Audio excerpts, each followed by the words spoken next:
السلام عليكم ورحمة الله وبركاته. نحمد الله العظيم ونصلي ونسلم على الرسول الكريم وعلى آله وأصحابه السالكين لنهجه القويم. سبحانك لا علم لنا إلا ما علمتنا إنك أنت العليم الحكيم. وما بعد، فقد قال الله تعالى في القرآن العظيم: أعوذ بالله من الشيطان الرجيم. بسم الله الرحمن الرحيم. شهر رمضان الذي أنزل فيه القرآن هدى للناس وبينات من الهدى والفرقان. وقال النبي صلى الله عليه وسلم: من صام رمضان إيمانا واحتسابا غفر له ما تقدم من ذنبه أو كما قال عليه الصلاة والسلام. கண்ணியத்திற்குரிய அல்லாஹ்வின் நல்லடியார்களே, அல்லாஹ் ஜல்ல ஷானுஹு தஆலா ஒரு புனிதமான மாதத்தை அடையக்கூடிய பாக்கியத்தை நமக்கு எல்லாம் தந்திருக்கிறான். சென்ற ஆண்டு நம்மோடு ரமதான் மாதத்தில் இருந்தவர்களில் பலர் இப்பொழுது நம்மோடு இல்லை. ஆனால் அல்லாஹ் நமக்கு அந்த வாய்ப்பை தந்திருக்கிறான் என்று சொன்னால் அல்லாஹ் நமக்கு தந்திருக்கக்கூடிய ஒரு மிகப்பெரிய பாக்கியம் இது என்பதை நாம் உணர்ந்து கொள்ள வேண்டும். பெருமானா ஸல்லல்லாஹு அலைஹி வஸல்லம் அவர்கள் சொல்வார்கள், ஹைருன் நாஸ், மனிதரில் சிறந்தவர்கள் யார் என்பதை சொல்லும் பொழுது, மன் தால உம்ருஹு வ ஹசுன அமலுஹு, யாரின் வாழ்நாள் நீளமாக ஆக்கப்பட்டு அவர்கள் நல்ல அமலும் செய்கிறார்களோ அவர்கள் மனிதர்களில் சிறந்தவர்கள் என்றார்கள். இப்போ ஆயுளில் அல்லாஹ் அதிகப்படுத்தி தருகிறான், அதை நல்ல அமல்களில் கழிக்கிறோம் என்று சொன்னால் அது அல்லாஹ் நம்மை நல்லவர்களாக தேர்ந்தெடுத்து கொண்டிருக்கிறான் என்பதற்கு அடையாளமாக இருக்கிறது. எனவே நமது ஆயுளில் கிடைக்கக்கூடிய ஒவ்வொரு நாளையும் நாம் நல்ல முறையில் பயன்படுத்தி கொள்ள வேண்டும். குறிப்பாக இந்த ஷஹரு ரமதான் ஒரு புனிதமான மாதம், ஒரு அற்புதமான மாதம், ஒரு பரக்கத்து நிறைந்த மாதம் நம்மை வந்து அடைந்திருக்கிறது. பெருமானா ஸல்லல்லாஹு அலைஹி வஸல்லம் அவர்கள் சொன்னார்கள், ரமதான் மாதம் வந்துவிட்டால் சுவனத்தின் வாசல்கள் எல்லாம் திறக்கப்படுகின்றன, நரகத்தின் வாசல்கள் எல்லாம் அடைக்கப்படுகின்றன, ஷைத்தான்கள் விலங்கிடப்படுகிறார்கள் என்று சொன்னார்கள். நாம் எல்லாம் அறிந்திருக்கிறோம், சுவனத்தின் வாசலை ஏன் அல்லாஹ் திறந்து வைத்திருக்கிறான், நரகத்தின் வாசலை ஏன் அடைக்கிறான், ஷைத்தான்களை ஏன் விலங்கிடுகிறான்.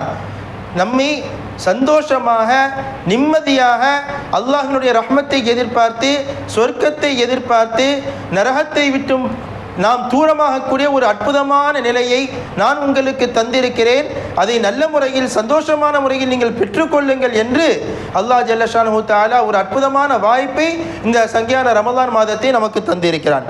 எனவே இந்த ரமதான் மாதத்தை அடைந்திருக்கக்கூடிய நாம் இந்த மாதத்தின் ஒவ்வொரு நொடி பொழுதும் நாம் பாக்கியமான நேரங்கள் என்பதை உணர்ந்து அவற்றை நல்ல முறையில் செலவழிக்க வேண்டும் என்பதை இந்த நேரத்தில் உறுதியாக மனதில் எடுத்துக்கொள்ள வேண்டும். பெருமானா ஸல்லல்லாஹு அலைஹி வஸல்லம் அவர்கள் சொன்னார்கள், அஸ்ஸபுரு நிஸ்ஃபுல் ஈமான், பொறுமை என்பது ஈமானில் பாதி என்று சொன்னார்கள். நாம் அறிந்திருக்கிறோம். இன்னொரு ஹதீஸிலே சொன்னார்கள், அஸ்ஸௌமு நிஸ்ஃபு ஸப்ரி, நோன்பு என்பது பொறுமையில் பாதி என்று சொன்னார்கள். ஏன்னு சொன்னால் நோன்பு பிடிக்கிறோம்னு சொன்னால் மிகப்பெரிய ஒரு பொறுமை அதில் இருக்குது. பக்கத்தில் உணவு இருக்குது, தண்ணி இருக்குது, எல்லாம் இருக்குது, நாம் சாப்பிட்றது இல்லை, குடிக்கிறது இல்லை, பொறுமையாக இருக்கிறோம். எனவே நோன்பு என்பது பொறுமையினுடைய வெளிப்பாடு. எதை வைத்துத்தான் பெருமக்கள் இமாம் கஸாலி ரஹ்மத்துல்லாஹி அலைஹி அவர்கள் சொல்கிறார்கள், நோன்பு என்பது ஈமானில் கால் பகுதியாக ஆகிவிடுகிறது.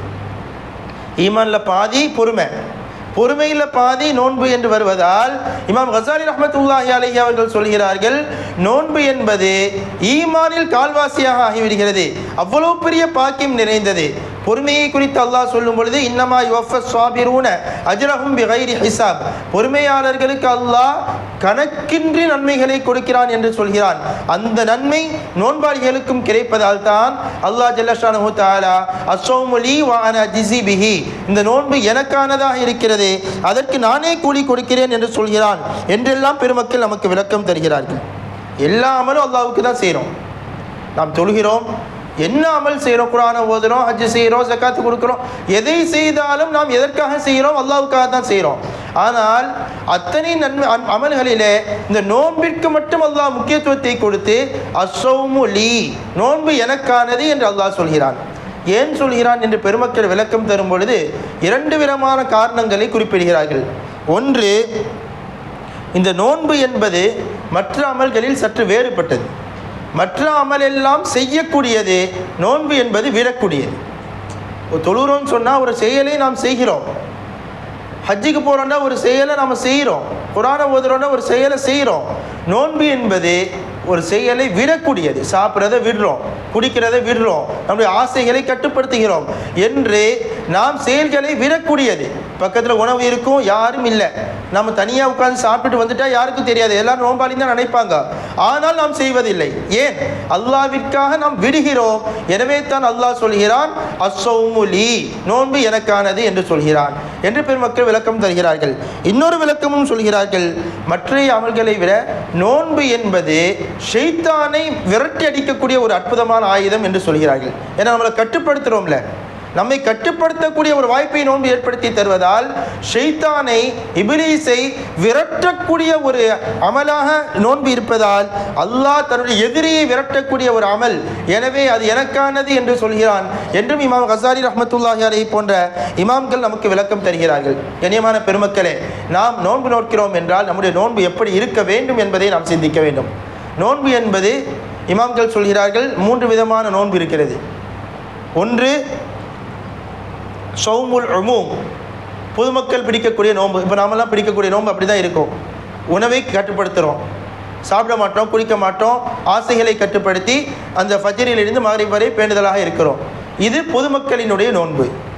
இன்னொன்று நோன்பு இருக்கிறது ஸௌமுல் ஹுசூஸ், விசேஷமான இறையடியார்கள், இறைநேசர்களுடைய நோன்பு. அவங்களுடைய நோன்பு எப்படி இருக்கும் என்றால், தங்களுடைய கேள்வியை, பார்வையை, பேச்சை, உடலின் ஒவ்வொரு அசைவையும் பாவத்திலிருந்து பாதுகாத்து கொள்ள வேண்டும். உடலிலிருந்து ஏதாவது ஒரு பாவம் நிகழ்ந்தால் தன்னுடைய நோன்பு முறிந்ததாக அவர்கள் கருதுவார்கள். உதாரணத்திற்கு இமாம்கள் சொல்கிறார்கள், கண் பார்வையை அவர்கள் பேண வேண்டும், கல்லுல் பசர், பார்வையை தாழ்த்த வேண்டும். கண்ணை கொண்டு அவர்கள் பாவம் செய்து விட்டால் அது நோன்பு முறிந்துவிடும் என்று அவர்கள் நினைக்கக்கூடிய அளவிற்கு இருப்பார்கள். தன்னுடைய நாவை பேண வேண்டும். குறிப்பாக இமாம்கள் சொல்கிறார்கள், பொய் பேசுவதை விட்டும் புறம் பேசுவதை விட்டும் உங்களுடைய நாவை பாதுகாத்துக் கொள்ளுங்கள். ஏன்னா ஹதீஸ்ல அப்படி வருது. அஸ்ஸௌமு ஜுன்னா, நாம் அடிக்கடி சொல்வோம், நோன்பு ஒரு கேடயம் என்று சொல்வோம். பாவங்களிலிருந்து பாதுகாக்கக்கூடிய கேடயம் நோன்பு என்று சொல்கிறோம் அல்லவா? சில ரிவாயத்துகளில் வருகிறது, மாலம் யுஹர்ரிகஹா, கேடயம் ஸ்ட்ராங்காக இருக்கணும்ல, அந்த கேடயத்தை உடைக்காத வரைக்கும் அது கேடயமாக இருக்கும். நோன்பு என்பது கேடயம், அதை நீங்கள் உடைக்காமல் இருக்கும் வரை என்று சொன்னார்கள்.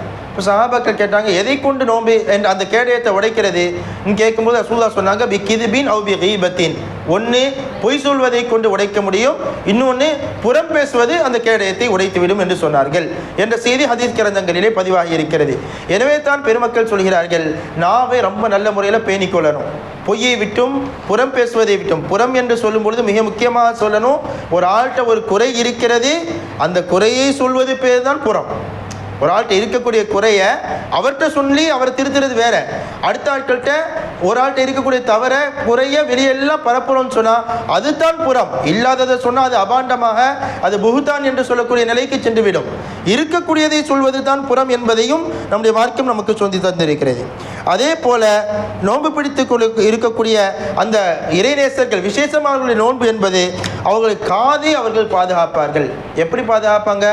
பாவமான பேச்சுகள், பாவமான இசைகள், தவறான மார்க்கத்திற்கு முரணானவைகள், இவைகளை விட்டும் தங்களுடைய காதுகளை அவர்கள் பாதுகாத்துக் கொள்வார்கள் என்பதை போல இமாம்கள் சொல்கிறார்கள், எப்படி புறம் பேசுவது தவறோ அதே போல புறம் பேசுவதை கேட்பது காது செய்யக்கூடிய பாவம். புறம் பேசுவது நாவு செய்யக்கூடிய பாவம் என்றால், புறம் பேசுவதை கேட்பது காதுகள் செய்யக்கூடிய பாவம். பெருமானார் ஸல்லல்லாஹு அலைஹி வஸல்லம் அவர்கள் சொன்னார்கள், அல் முக்தாப் ஒல் முஸ்தமி ஷரீகானி ஃபில் இஸ்மி, யார் புறம் பேசுகிறார்களோ அவர்களும் யார் அந்த புறத்தை உட்கார்ந்து கேட்டுட்டிருக்கிற புறம் பேசுறதை கேட்டுட்டிருக்கிறாங்களோ பாவத்தில் 2 பேரும் சமம் தான் என்று நபி ஸல்லல்லாஹு அலைஹி வஸல்லம் சொல்லியிருக்கிறாங்க. எனவே உங்களுடைய காதை பாதுகாத்துக் கொள்ள வேண்டும் என்கிறார்கள். அடுத்து சொல்கிறார்கள், விசேஷமாக நோன்பு எப்படி இருக்கும் என்று சொன்னால், மற்ற எல்லா உறுப்புகளையும் ஹராமை விட்டும் பாதுகாத்து இருப்பார்கள், மிக பேணிக்கையாக இருப்பார்கள். இஃப்தாருடைய நேரத்தில் தன்னுடைய உணவு ஹலாலான முறையில் நல்ல உணவாக இருக்க வேண்டும், எந்த ஹராமான உணவும் அதிலே கலந்துவிடக்கூடாது என்பதிலே பேணுதலாக இருப்பார்கள். 5வது சொல்றாங்க, ஹலாலான உணவையும் கூட அவங்க கம்மியாக சாப்பிடுவாங்க. ஹலாலான உணவை கூட கம்மியாக சாப்பிடுவாங்க. இன்னும் சொல்கிறார்கள் இமாம் கஸாலி ரஹ்மத்துல்லாஹ் போன்றவர்கள், தூக்கத்தை கூட நோன்பு பிடித்திருக்கும் நேரத்தில் அவங்க குறைப்பாங்க.